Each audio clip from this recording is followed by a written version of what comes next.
Yet another year of internal turmoil in Sudan. After long-time ruler Omar al-Bashir was ousted by the army in 2019 following massive popular protests, a turbulent transition followed that, then a military coup in 2021.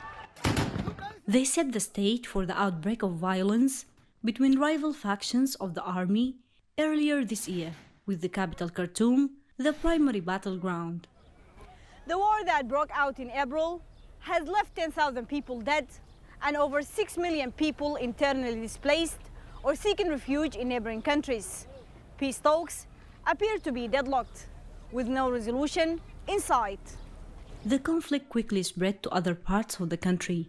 Darfur to the west and Kordofan in the south have also seen much of the fighting and internal displacements. The result has been a massive hit to Sudan's economy and health services. According to UN reports, the displaced, heavily reliant on humanitarian agencies, who themselves are pleading for more funding, are facing the possibility of widespread hunger in 2024. They are desperate for a reconciliation. The situation is bad here and our future is undefined with the fighting not stopping. Even if the war stops, we can't immediately go back home as our residences were destroyed. But we hope the war stops and our lives go back to normal. We want to see peace achieved and sustained. 8 months is enough to feel and see people suffering from this war. It must stop. But the fighting shows few signs of abating. Reports are now showing that the Rapid Support Forces are recruiting fighters from other countries, mainly Mali, Chad, Niger, and the Central African Republic. Analysts warn that if the warring sides can't come to an understanding soon, there is a chance that the conflict could expand into the wider region.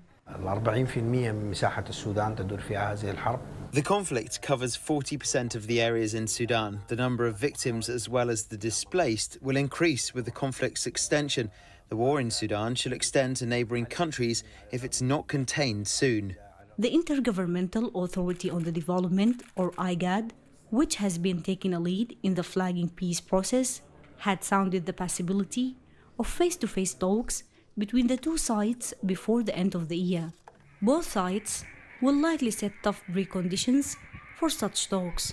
But as 2023 winds down, this gesture from the warring parties would bring a small ray of hope for ordinary people going into the new year.